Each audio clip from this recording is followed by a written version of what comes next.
네, 안녕하십니까. 자, 오늘은 여러분들하고 같이 두 번째 단원, 진화설에 대해서 같이 한번 알아보도록 하겠습니다.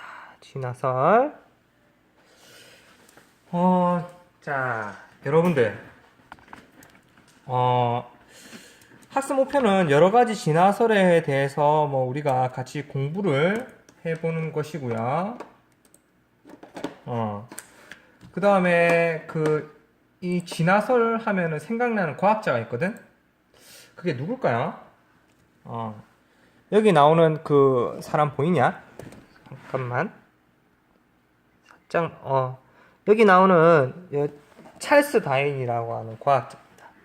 이 찰스 다윈이라고 하는 과학자가 여러분들, 비글호라고 해가지고 여러분들 그 배를 타고 전 세계를 여행하다가 이제 갈라파고스 군도라고 이제 에콰도르에서 한 서쪽으로 한 900km 정도 떨어져 있을 거야.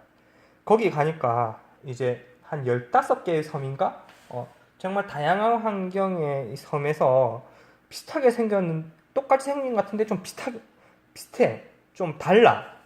그런 생물들이 많이 사는 거라. 그래서 한 조상에서 갈라져 나와가지고 이제 진화가 이루어졌다라고 생각을 하고 이제 종의 기원이라는 책을 인마가 이렇게 쓰게 된 거지. 자, 그림에 보시면은 여기 갈라파고스 군도에 사는 핀치새라는 건데, 이 핀치새가 있잖아. 부리의 모양이 다양한 거야. 이렇게 부리의 모양이 다양한 까닭이 뭐냐면, 그러니까 섬의 환경에 따라 다른 거지. 섬의 환경에 따라 먹이의 종류가 다른 거야. 어떤 핀치새는 씨를 많이 먹기도 하고. 자, 그러면 컴퓨터 화면을 잠깐 보여주도록 할게. 여기 보면은, 자, 곤충을 먹는 이 핀치새 같은 경우에는 부리가 어때? 좀 짧고 단단한 부리로 나무 위에 곤충을 잡아먹고, 그 다음에 뾰족하고 가느다란 이 핀치새 보이죠? 부리. 얘네는 구멍 속에 곤충을 꺼내 먹고요. 얘네는. 그 다음에 씨앗을 먹는 얘네들 핀치새 같은 경우에는 크고 튼튼한 부리로 부숴 먹는데요. 그 다음에 선인장을 먹는 이런 핀치새 같은 경우에는 선인장 가시보다 긴 부리를 이용한다고 하고요. 그리고 이제 앵무새 같은 큰 부리로 과일이나 꽃을 따먹는. 그래서 부리의 모양과 크기가 각각 다 다르죠. 이렇게 환경에 따라서 먹는 음식에 따라서 이렇게 진화가 이렇게 다르게 이루어졌다라고 할 수가 있는 거야. 자, 그래서 여러분들 화석 알죠? 화석이나 해부학적인 구조의 비교 등을 통해 지난 시간에 공부했던 거. 생물이 오랜 시간에 걸쳐 진화되어 왔다는 사실을 알 수 있는데, 여러 과학자들은 진화가 이렇게 일어나는 원리를, 과정을 설명하기 위해서 몇 가지 학설을 주장했습니다. 이번 단원에서는 이 학설에 대해서 지금부터 한번 선생님하고 같이 공부를 해 보도록 하겠습니다.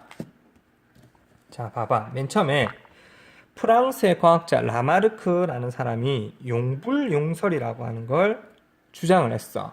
이게 뭐냐면 쉬워. 용불용설에서 용자는 쓸 용자고, 불용은 쓰지 않는다, 아닐 불자. 그래서 우리의 그 생물의 신체 기관에서 자주 사용하는 기관이 있고 자주 사용하지 않는 기관이 있잖아. 자주 사용하는 기관은 더욱 발달하고, 사용하지 않는 기관은 퇴화되어서 진화가 일어난다는 걸 용불용설이라고 하는 거야. 그럼 예를 들어 이제 기린을 예로 들어볼게. 기린이 있잖아. 여러 세대에 걸쳐서 그 할아버지, 아버지, 자기, 그 다음에 밑에 아들, 그 다음에 손자 이렇게 지내가면서 여러 세대에 걸쳐 목을 더 높은 곳까지 뻗으려고 자주 사용하면 계속해서 목이 길어진다고 하는 거라. 그래갖고 여기 봐봐. 그림에 모든 기린은 목이 짧았다. 근데 기린이 목을 높여야만 높은 나무까지 잎을 먹을 수 있겠지. 그냥 목을 열심히 평생 동안 늘리는 거야. 그럼 기린의 목이 조금 길어졌지? 그러면 자식을 낳으니까 또 목이 좀 더 기네? 목이 약간 길어진 또 자손을 낳는 거라.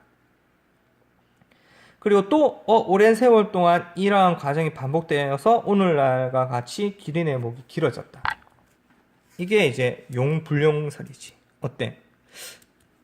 그럴듯하지 않냐? 근데 실제 현대과학에서는 이 용불용설은 틀렸다. 과학이 아니다라고 이야기를 합니다. 결론적으로. 왜냐하면 평생 동안 이제 목을 늘렸잖아. 이렇게 얻어진 형질을 후천적으로 획득한 형질을 획득 형질이라고 하거든. 후천적으로. 근데 이게 자손에게 전달되냐? 절대 전달되지 않습니다. 자, 여기다 줄 쳐라. 획득 형질은 유전되지 않는다. 그 전에 후천적으로 획득한 형질은 자손에게 전달되어 진화한다고 주장한 게 용불용설인데 이거는 사실이 아닙니다. 그래서 오늘날의 라마르크의 진화설은 인정받지는 못하죠. 과학으로. 예를 들어 야구선수 있죠. 야구선수 투수 있잖아. 오른팔 있잖아. 열심히 던져갖고 오른팔이 늘어났잖아. 보통 야구선수들. 그게 자식한테 전달되냐? 짝짝이야 태어날 때부터? 아니란 얘기야. 이렇게 획득 형질은 유전되지 않아. 씨름선수 허벅지 있죠. 축구선수 허벅지. 그게 그대로 자식에게 유전이 되냐? 전달이 안 된다는 거지. 그러니까 평생 동안 자기가 노력해가지고 이제 근육이 막 커졌어. 그거는 유전되지는 않는 거야. 획득 형질은. 이해하시겠죠? 하지만 이 라마르크의 용불용설은 최초로 이제 진화설을 체계적으로 설명했다는데 이제 의의가 있는 거야. 하지만은 과학적 사실은 아니다라고 할 수가 있습니다. 자, 그럼 옆에 페이지로 넘어가서 이제 진정한 과학이라고 할 수 있는 다윈의 자연선택설에 대해서 지금부터 한번 알아보도록 하겠습니다. 자연선택설. 이 찰스 다윈이라는 과학자 한번 들어본 적 있죠? 종의 기원을 쓴 사람인데요. 한국에서 이제 그 전 세계적으로 존경하는 과학자를 이제 찾으라고 하면 아인슈타인이나 뉴턴이 이제 1등, 2등을 차지하는데요. 근데 서양의 다른 나라에서는 다윈이 있잖아. 아인슈타인, 뉴턴, 다윈이 1, 2, 3등을 다투는 아주 유명한 과학자라고 합니다. 우리나라에서는 이제 그만큼 쳐주지는 않거든. 근데 우리나라 같은 경우에는 이 다윈의 진화론 있잖아. 진화론을 우리 교과서에서도 그렇고 우리 과학계에서는 과학적인 사실로서 우리가 받아들이고 있습니다. 이 진화 자체를. 하지만 한국에서는 또 종교적인 영향도 아주 크고요. 기독교. 그래서 이 진화론과 창조론이 아주 대립되는 그런 나라인 것 같아요. 하지만 과학계에서는 이걸 사실로 받아들이고 있죠. 창조론은 사실이 아니다 받아들이고요. 자, 다윈은 종의 기원이라는 책에서 생물이 어떻게 진화되어 왔는지를 자연선택설이라고 이렇게 네모를 쳐주세요. 줄을 치든가. 자연선택설로 설명하였는데요. 한번 알아보도록 하겠습니다. 자, 선생님처럼 이렇게 필기를 하면 좀 이해하기 쉬울 거야. 자, 우리가 보통 지금 우리는 한국 사람들은 지금 젊은 사람들이 이제 그 여러 가지 여건에 의해서 자손을 많이 놓지는 않잖아요. 하지만은 지구상의 다양한 생물들을 보면 서식 공간이 제한되어 있는 데 비해서 먹이도 그렇고요. 자손을 많이 놓습니다, 여러분들. 주변에 한번 다 봐봐. 식물도 그렇고요. 그 다음에 그 동물들도 그렇고요. 그래서 많은 자손을 낳았고요. 이러한 자손들은 많은 자손을 낳는 걸 우리는 과잉생산이라고 합니다. 과잉생산. 자, 그런데 이렇게 많이 태어나면은 이 자손들 가운데서 서로 다른 형질을 가지고 있습니다. 키가 큰 자손, 키가 작은 자손, 또는 쌍꺼풀이 있는 자손, 쌍꺼풀이 없는 자손. 정말 다양한 형질을 가지고 있죠. 그래서 다양한 변이가 나타납니다. 이걸 우리는 따라해보세요. 개체 변이라고 합니다. 개체 변이. 그래서 이 다양한 형질의 자손들이 이제 개체 변이가 일어나면서 서로 살아남기 위해서 생존 경쟁을 하겠죠. 자연스럽게. 당연히 그러면 환경에 유리한 형질을 가진 개체들이 살아남겠죠. 그게 우리는 적자 생존, 적당한 자가 생존한다. 이걸 적자 생존이라고 합니다. 자연 법칙. 그래가지고 살아남은 개체는 그렇지 못한 개체보다 더 많은 자손을 낳으면서 세대를 거듭하겠죠. 이게 자연 선택이 되겠습니다. 그래서 유리한 형질이 계속 쌓여서 살아남아서 진화가 이루어집니다. 이걸 계속해서 반복하죠. 또다시 과잉 생산하고 또 개체 변이가 일어나고요. 다양한 변이가 형질, 생존 경쟁을 통해서 또 적자 생존되고 자연 선택되고 그러면서 끊임없이 변화하는 이걸 우리는 진화라고 합니다. 진화. 쉽지 않냐? 여기 밑에 나오는 용불용설이 아니라 다인의 자연 선택설에서는 이걸 어떻게 설명하냐면 기린은 많은 수의 자손을 생산합니다. 목 길이가 다양한 결합. 이게 이제 거긴 없었잖아. 라마르크 용불용설에는. 이게 이제 개체 변이인 거야. 개체 변이. 다양한 형질. 근데 목이 긴 기린이 더 살아남을 확률이 크겠죠. 생존에 유리하겠죠. 그래서 얘네들이 생존해서 살아남으니까 생존 경쟁을 거쳐서 적자 생존되겠어. 그래서 이런 애들이 자연 선택을 받겠죠. 환경에 적응한 목이 긴 기린만 살아남아. 자연 선택. 자손을 남기면서 이 과정이 반복되면서 오늘날의 기린의 목이 길어졌다. 이게 다인의 자연 선택설입니다. 이렇게 형질의 변화가 누적이 되어서 진화가 일어난다 라고 볼 수가 있습니다. 그리고 일부는 또 새로운 환경에 가서 완전 전혀 다른 종류의 생물이 되겠죠. 또 다른 예를 한번 보도록 하겠습니다. 영국에서 있잖아. 그 19세기 후반에 산업혁명이 일어났는데요. 산업혁명이 일어나면 공장에 어때요? 매연가스가, 검은 연기가 많이 나오겠죠. 그래서 후추 나방이라고 있는데 이게 공업 암화 현상이라고 해서 이 나방 중에 후추 나방은 검은색과 흰색이 있었대. 근데 낮에 있잖아. 주로 나무 줄기에 붙어 있어가지고 새들이 있잖아. 나무에 붙어 있는 이제 후추 나방을 잡아먹는 거지. 그러니까 새가 이제 이제 천적이 되는 거야.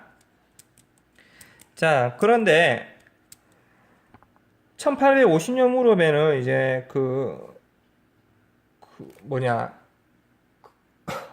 산업혁명 초에는 후추 나방이 대부분 흰색이었는데 40년, 50년이 지나니까 나중에는 검은색 후추 나방이 많아졌대.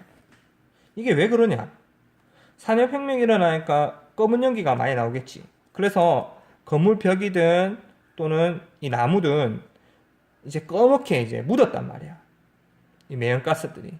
그러니까 짙은 색을 띠면서 검은색 후추나방은 살아났고 흰색 후추나방은 어떻게 돼? 새한테 많이 잡아먹혔지. 그래서 검은색 후추나방이 이제 생존 경쟁에서 적자 생존이 되어 자연 선택되어서 자손을 많이 남기게 되었죠. 이게 찰스 다윈의 자연 선택설이 되겠습니다. 어렵지 않죠? 자연 선택설.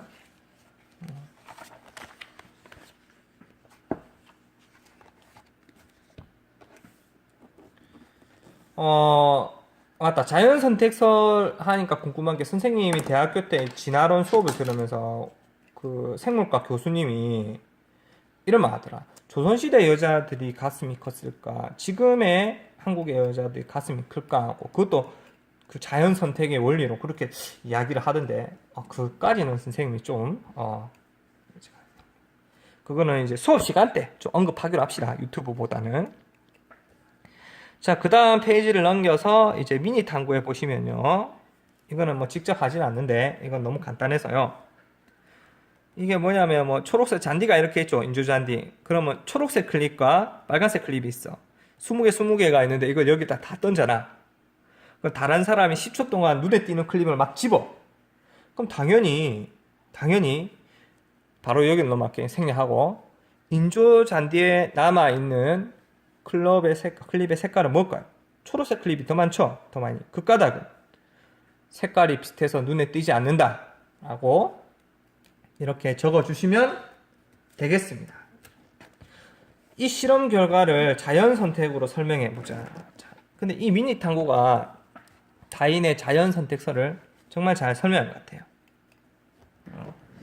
선생님 말로 할게 그냥 이거는 쓰지는 않고요. 그 여러 종류의 몸 색깔을 가진 생물들이 섞여서 이제 살고 있죠. 개체 변이가 일어나서.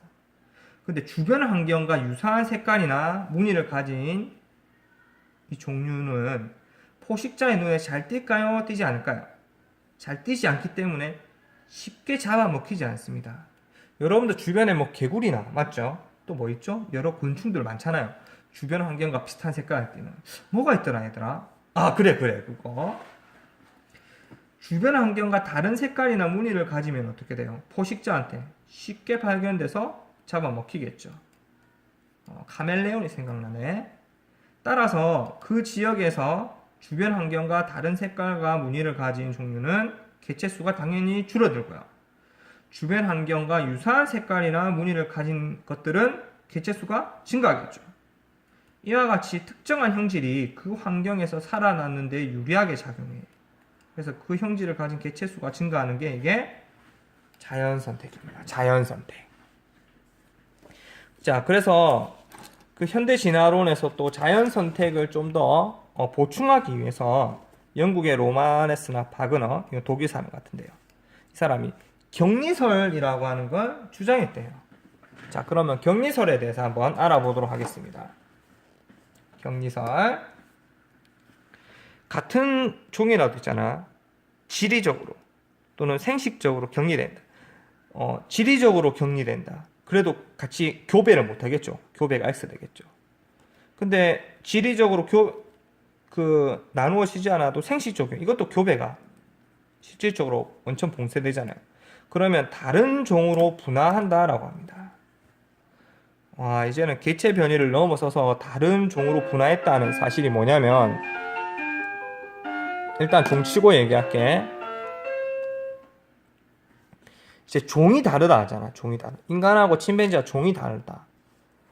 첫째, 서로 그러니까 쉽게 말하면은 우리가 인간도 자손은 계속 나올 수 있죠. 침팬지도 자손 계속 나올 수 있죠. 근데 인간이랑 침팬지랑 교배를 해서 자손이 나와야 안 나와요? 자손이 안 나오죠. 우리는 이걸 같은 종이 아니다라고 합니다. 종을 구분하는 아주 핵심적인 기준이야. 근데 말하고 이제 당나귀하고 결혼하면 이제 노새가 태어나잖아. 그럼 말하고 당나귀하고 같은 종이야? 아니야. 노새가 먹였기 때문에 생식 능력이 없어. 이대에서 끝나지. 같은 종이라고 하냐면 이렇게 교배해서 낳은 자식도 또 교배 가능해야 돼. 그래서 꾸준히 세대가 이어져야지. 그래야 같은 종이야. 그런 의미에서 보면은 이제 백인하고 흑인하고 우리 동양인은 같은 종이야? 아니야?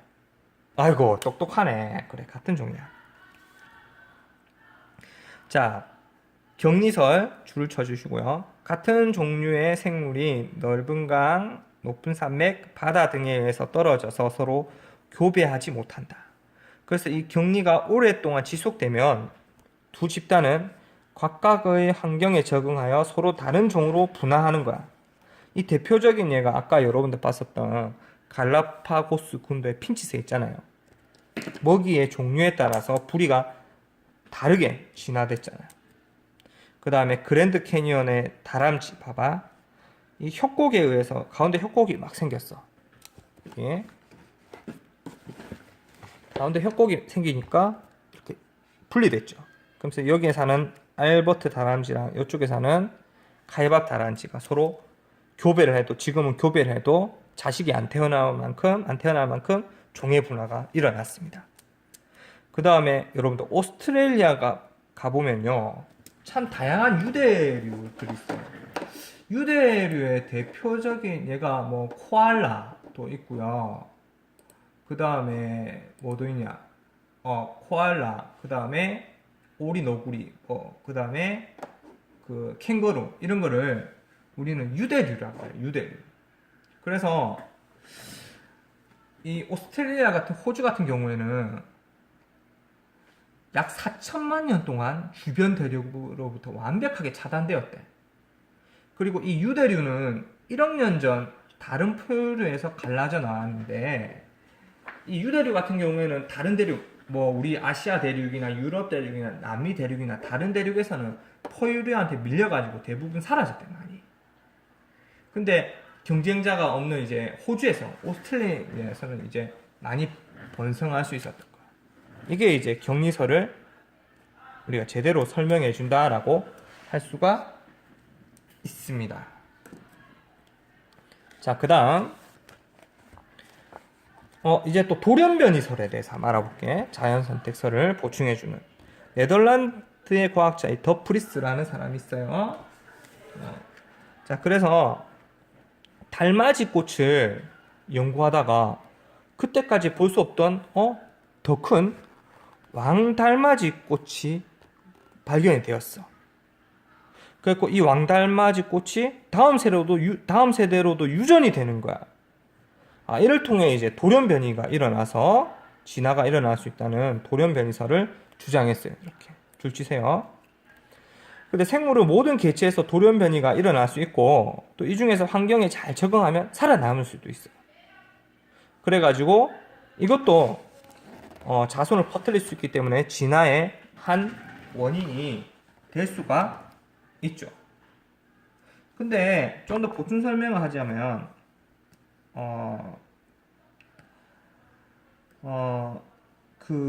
이러한 이제 더 프리스의 돌연변이설은 돌연변이가 누적이 되어야 돼. 그래야 결국 자연 선택을 통해서 진화가 일어나지. 이런 현대 진화론하고는 조금 차이가 있긴 있습니다.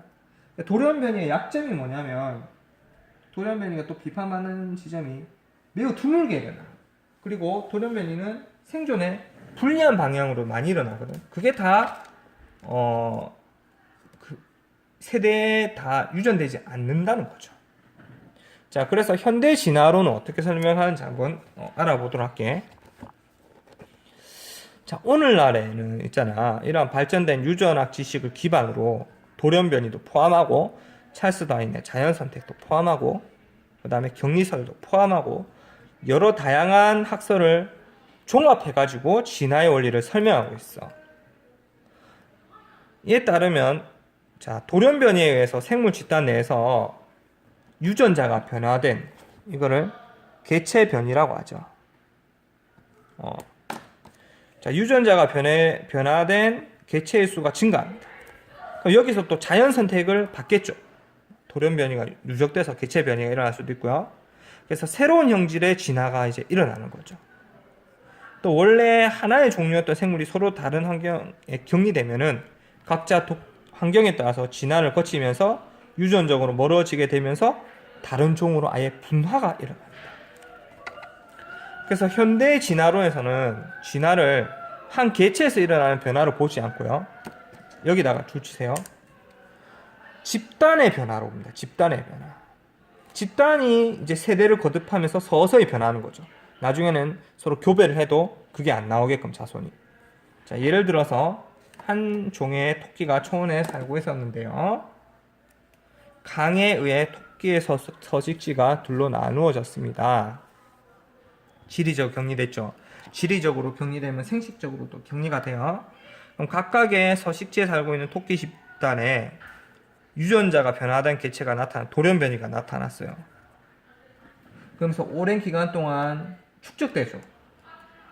변이의 선택기라고 대물림이 일어납니다. 이게 진화의 주요 원인이에요.